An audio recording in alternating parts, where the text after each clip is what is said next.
Hello, I'm Archie Luxury and welcome to the program. Today I'd like to talk about the balanced collection.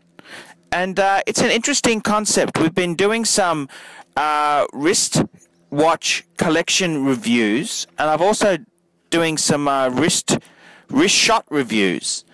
And one thing that keeps coming up time and time again is the balanced collection.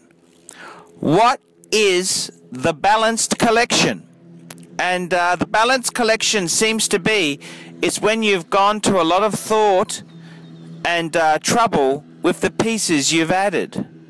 And it's interesting. The richer you are, you don't necessarily just add more pieces. No, you go through a learning curve where you evaluate the things that are in the collection, and you work out what's the best pieces, what's the next addition. It's not only a piece that you want, but how does it fit in with the existing collection? And it's very fascinating. I've sort of looked at my own collection, and the pieces I'm lusting after, they're a result of my current collection. And I gotta say, you know, in my own case, what would I get next? Well, I've got two layers. I want to get some beaters. I want to get an Omega Speedmaster Man on the Moon, the manual wind. I want to get a Rolex Datejust 60234, that's steel with the white gold bezel.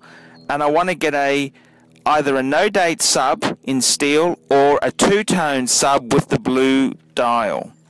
So that's where I'm coming from. That's what I'm looking at.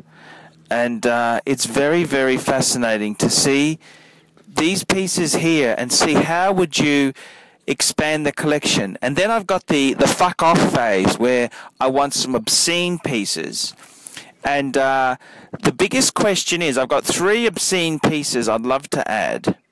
And they are either a Jaeger-LeCoultre Reverso Rose Gold Minute Repeater, or a Patek Philippe World Time in any metal, or a Patek Philippe 3940 Perpetual Calendar, probably in yellow gold. So that's where I'm from. And the important thing is how do these fit in with the existing collection? And it's quite funny. When I got rid of some pieces, I didn't think the Rolex was prestigious enough. I got rid of my Explorer 2. I got rid of my Omega Speedmaster Man on the Moon. It wasn't, you know, prestigious enough. And it's kind of funny. The yin and the yang of the collection. The balanced collection. It's not just a matter of adding any pieces in there. No, it's having a well thought out collection.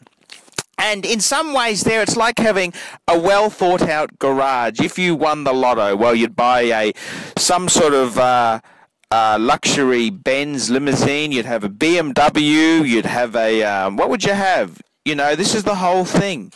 It's how these pieces fit in together. And I got to say, with your watch collection, adding it, it's not just a matter of how does that watch perform itself, it's how does it go into the collection.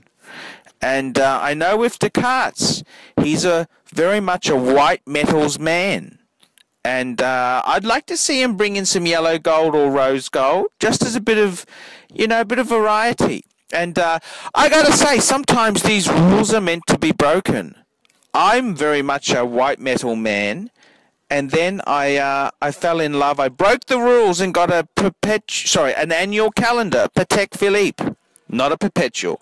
It's an annual calendar, Patek, and it's a very interesting concept. Very interesting. It's very interesting, and I got to say, the Archie 5. I'm happy with the Archie 5, and we'll grow it over time, but there's no hurry. At the moment, I'm saving for a piano. But, yeah, the collection dynamics. Do you think there's anything important in the collection dynamics? I'm Archie Luxury. Tell me what you think of collection dynamics.